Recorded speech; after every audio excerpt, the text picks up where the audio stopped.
Hey guys, welcome back to today's video. Today is Friday, November 12th, 2021, and today we're going to be talking about the state of redistricting across the United States, in which, as you can tell from the title of this video, that 1/3 of all of the states in the United States have considered and drafted and passed their new congressional maps for the next 10 years. This comes as Montana, which officially puts the United States at a 34% mark in finalizing states for the redistricting cycle for 2022.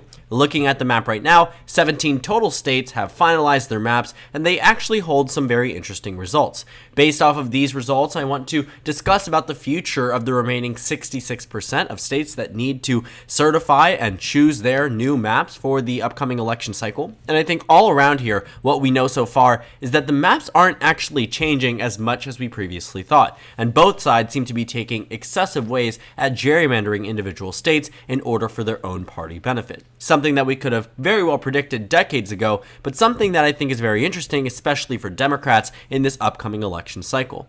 So taking a look at the most recent House elections, the House is actually pretty evenly split. The Democratic Party has 222 seats and the Republicans have 213.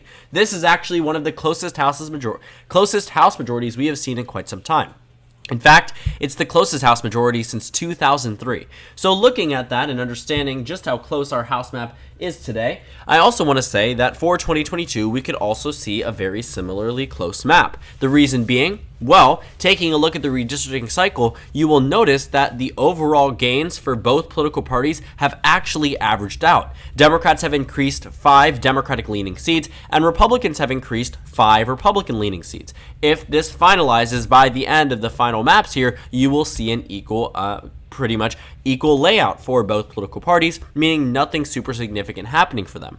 Overall, I think that what we are poised to see for 2022 is an extremely competitive election cycle, and I think the Republican Party undoubtedly has the upper hand.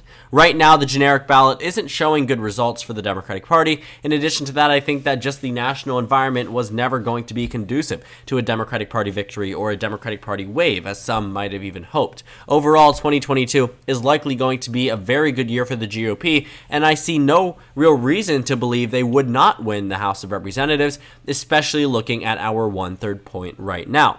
Now, I've shown you most of these maps so far. I've shown you Oregon, North Carolina, Texas, Indiana, Iowa. You've seen all of these maps. Colorado, you've seen many of them, and obviously, this is actually not necessarily the best way that, this is not necessarily the best position that many of these states have been in. A lot of them already decided these maps way early on and really didn't get much input, and these were just rushed through for the purpose of being earlier on in the nation. I'm not entirely sure why. I think that many of these maps definitely deserve a further interest and a further discussion, primarily because many of them are going to be shot down by the courts, I think, in the future if they end up in an unfavorable jurisdiction. It is going to be pretty interesting, though, looking at our finalized maps. Some very big states have yet to report their numbers. California, New York, Florida even.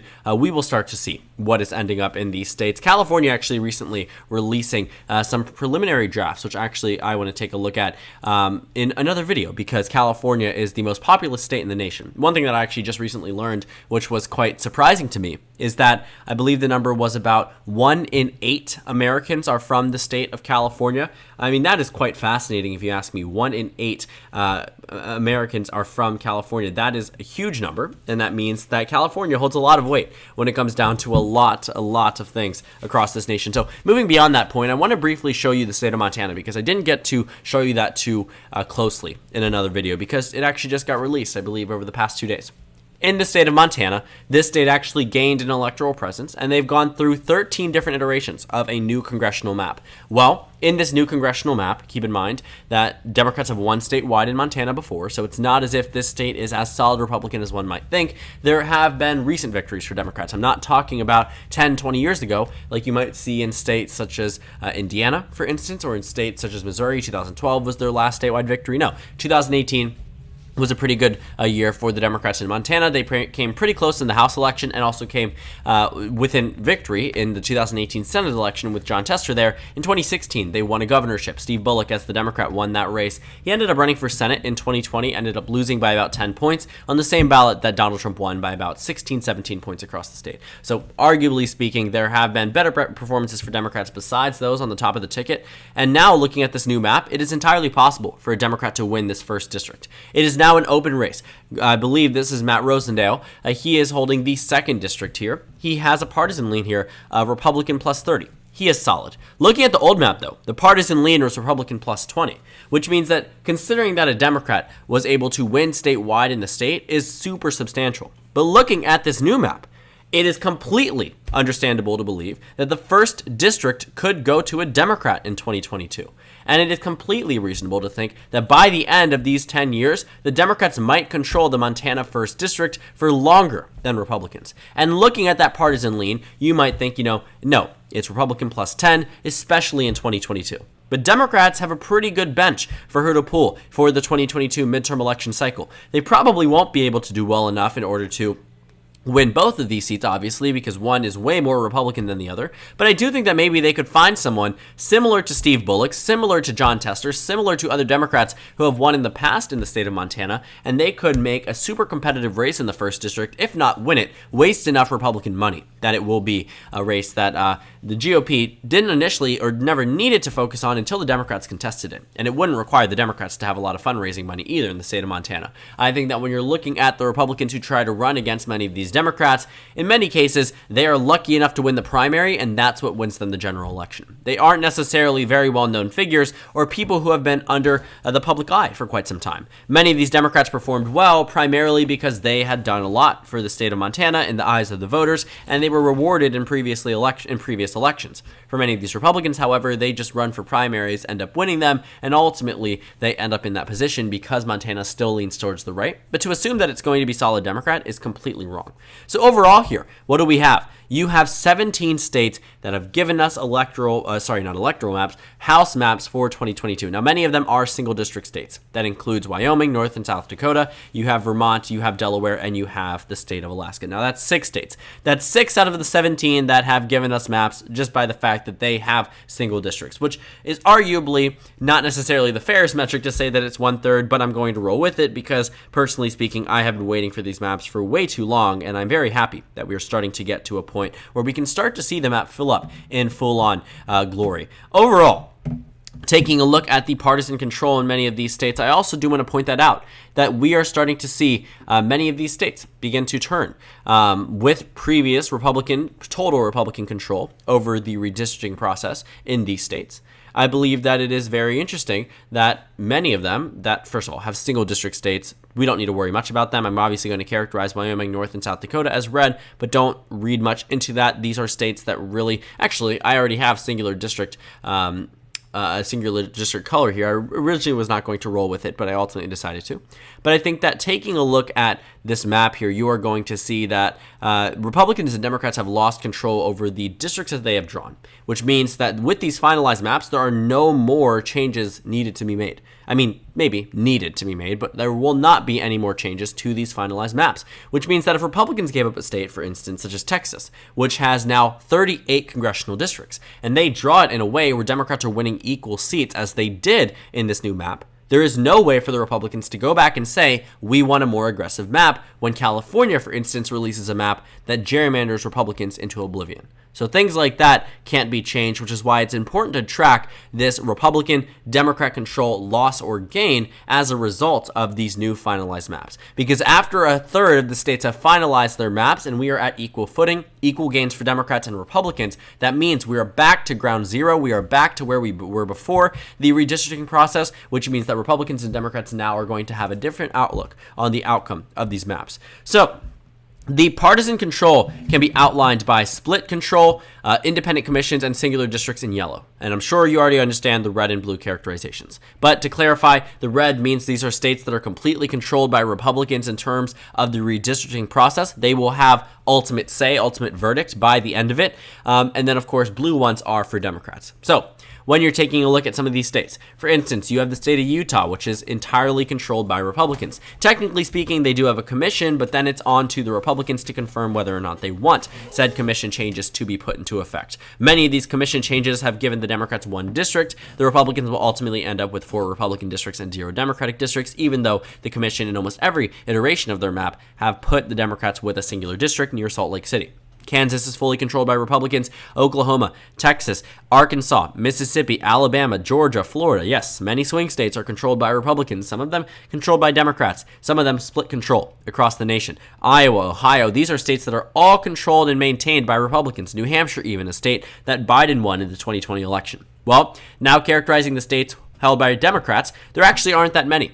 Democrats have opted for independent commissions in many of these states, practically pulling away their control in many of them. And I think that ultimately, looking at this new map, you see the Democrats are beginning to fight fire with fire. In previous redistricting cycles, Democrats did not necessarily do this. I think in the most recent one, it was very apparent. Obviously, they tried, but in many states, they decided to not necessarily draw maps as harsh and as crazily as they might have been able to, right? And understanding that, you went into the next midterm cycle as a Democrat, if you were on that side, losing numerous seats because of the way, or at least not expanding back to your majority, even though you could have had substantial gains in the future election. I think that the Democratic Party right now is going to be actively combating what they expect to see from the Republican Party, and it's a method that I think honestly is very effective in terms of keeping districts safe blue, safe red. It's going to be difficult though, I think, for the future for us to detract away from gerrymandering just because it's so apparent and it's very clear on both political party sides. So characterizing all the states that Democrats currently have full-on control over in terms of the redistricting cycle, I mean, you can already see them, but there aren't that many. As you can see right now, it's 91 electoral votes. 91 electoral votes. I kid you not. Isn't that interesting, right? Which means that Democrats are at a deficit here, a super significant deficit. But I want to see how big that deficit is by the time we remove the states that have already been characterized. So looking at that deficit there, I believe that's a margin, yes, 121 in terms of the difference in electoral votes, which means that there's probably a difference of somewhere just over 100 congressional districts changing right there. So moving into the remaining states, if I haven't characterized them already, you know how they are going to go. These mean that they are states that are decided by independent commissions, split control, or they're going to be singular district states. I've already characterized those singular district states, so it really doesn't matter. Let's go ahead and disable the Washington, D.C., and then we are back to where we are right now. So based off of this map, you see the huge advantage that the GOP has over the Democratic Party, but now we can begin to see how the numbers change as you begin to strip some of these states from control as they have already decided their maps. Republicans no longer can alter the Texas map, can no longer alter the North Carolina map. Maybe they've done all that they wanted to do or needed to do, but if Democrats decide to counteract in the future, there won't be some type of way to be a revisionist and change the map. So Texas is out with their brand new map. That is a state that was a huge one that the Democratic Party was really resenting, possibly because they believed the GOP was going to gerrymander it into a very bad position for the Democrats. But that didn't really happen. Obviously, they made it difficult for them to win in the future, and it is a gerrymander undoubtedly, but I do think that Republicans were more lenient on the Democrats than I thought they would be. I thought that they were going to draw out some Democratic incumbents just simply because they knew that they could.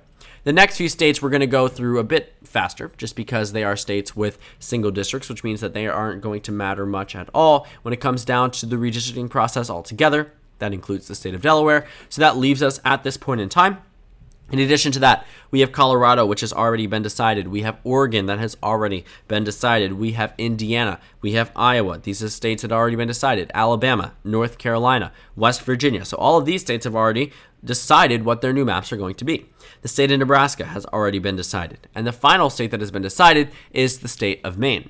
So now that we're back to our traditional map in the truest sense, I guess, back to our normal map here, you can see that Democrats only control about 83 electoral votes here, about 83 electoral votes. And altogether, that should be somewhere around 70, high 60s in terms of congressional districts. But Republicans only control 126 remaining electoral votes, or about 100 remaining congressional districts. This advantage, electoral vote-wise, over the Democratic Party reduces from 121 to 43. Republicans have given up some of the states that they already had some major advancements against the Democratic Party in. North Carolina, Texas, Indiana, Iowa. And they drew states in a way that they thought they could make them more beneficial for the GOP. And I think it is entirely true that they did, but not in a way that was able to counteract what the Democratic Party did in just a few seats that they already held, meaning Colorado, Oregon, other states. And I think this shows that the Democratic Party is fighting back with less control, with less influence, and ultimately is keeping the Republican Party at bay. As we move into those 195 states with split control, independent commissions, and singular districts, which are no longer on this map, we will find this map to probably be about equal by the end of it. I think that we should expect the map to be very similar to where we are right now. With similar gains for Democrats and Republicans, we can likely see that after the 2020 redistricting cycle. Altogether for 2022, I think this tells us that the race is just going to be as competitive as it was back in 2020. It's going to be very close, and I think that the majority will still ultimately go to the GOP because of the national environment. But this is not going to be a majority won solely by redistricting as we otherwise might have thought. There's still obviously a lot of time. There are still about, I believe, 33 states that have yet to go ahead and finalize their final maps for 2022. So, of course, there is time to change. There are rooms of improvement for the GOP.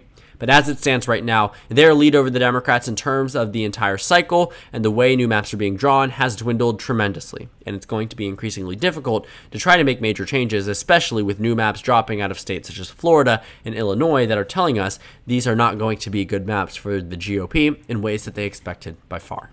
So thank you guys so much for watching this video. Make sure to comment down suggestions below. Subscribe on the left if you haven't already, and check out the Instagram and Twitter. At the bottom left of the screen, there's also a Discord server for you to go ahead and join. On the screen, there's a video you can watch, and then a playlist for my redistricting cycle election analysis videos. Again, thank you guys so much for watching, and I will see you all later today.